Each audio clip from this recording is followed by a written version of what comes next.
Hello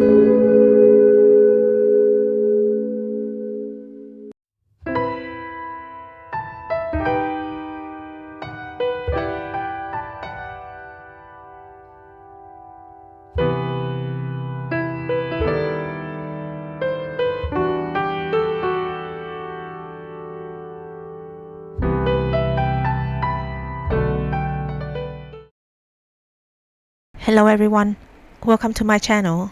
My name is Sunny and today I would like to have another art talk with you. Today's topic is going to be social stigma for artists in Vietnam and how I deal with them as an artist. So in Vietnam, there is this kind of like common understanding that art is supposed to serve meaningful topics related to society, and by that it is not supposed to be money related. Art is priceless and it shouldn't have a price tag.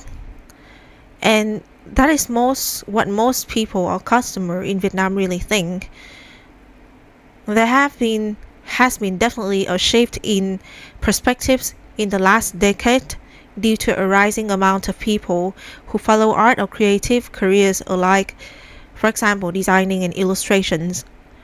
Art is often put on a pedestal in Vietnam, yet truly looked down by the way most artists are treated and talked to often.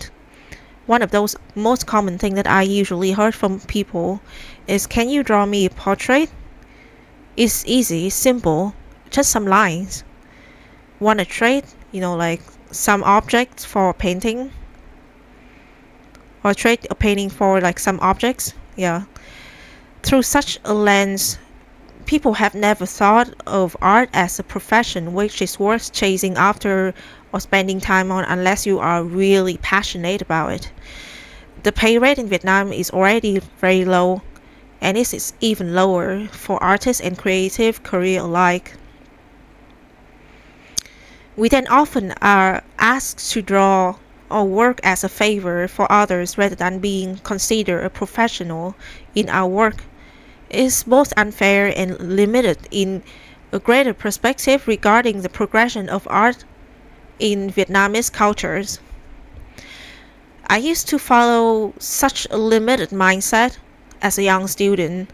I often drew paintings for others as gifts and favors, never thinking about gaining back anything for I thought my work meant nothing or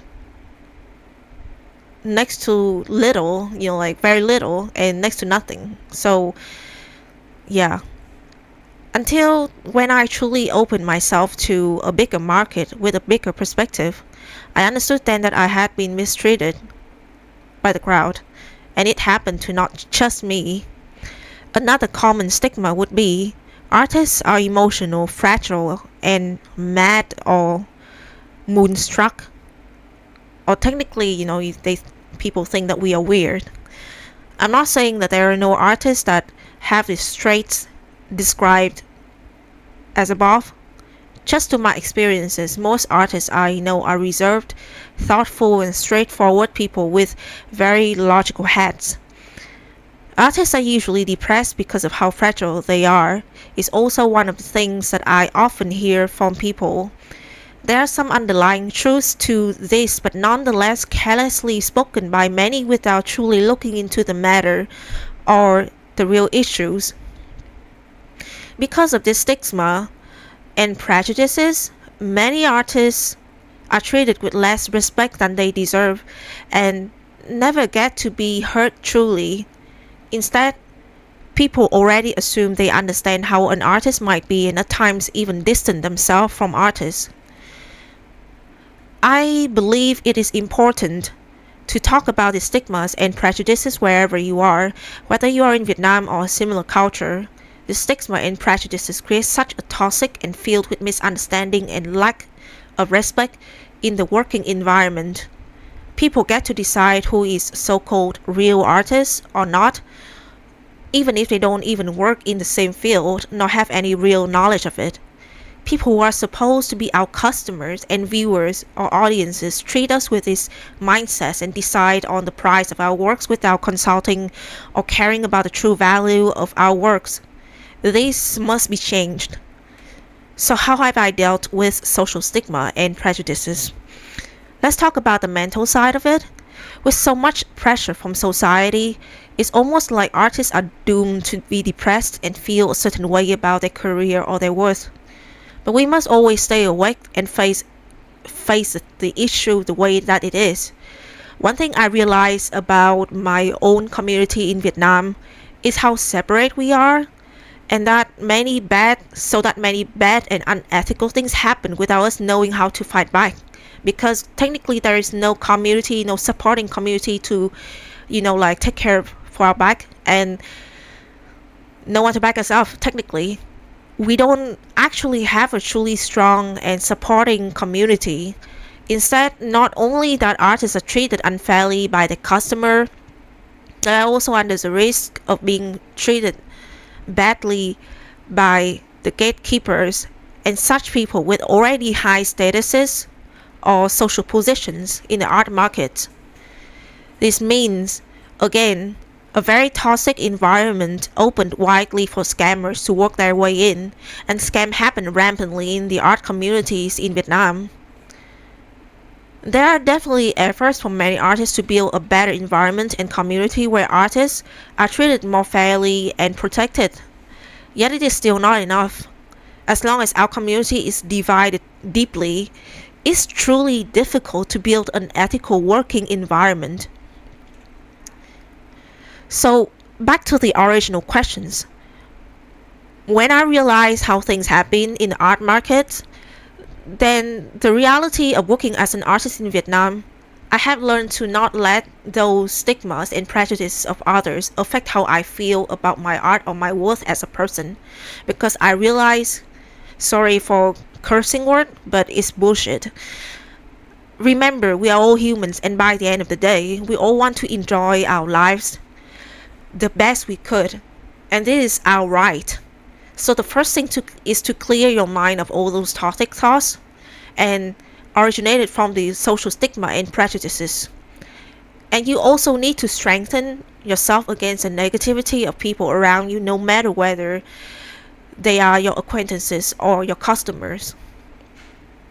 And that leads me to the second point, that is to build a fortress or boundary. You can't satisfy everyone's needs and tastes. And art has always been very personal. So you need to build your boundaries to how much you receive people's ideas and comments and criticism against what you do.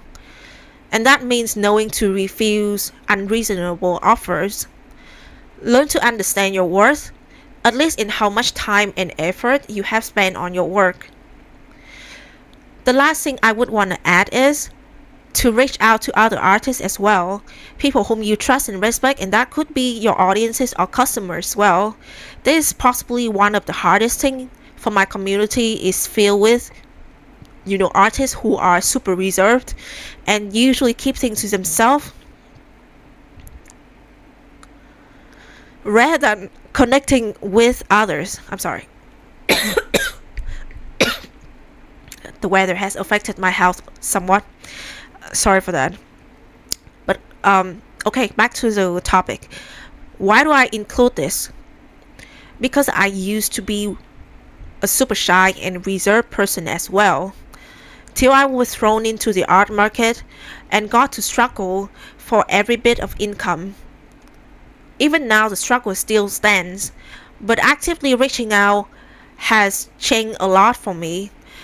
I got way more job opportunities and got to know so many wonderful people. Definitely I also get to know many people who are not so okay, but the majority was better than I expected or even hoped.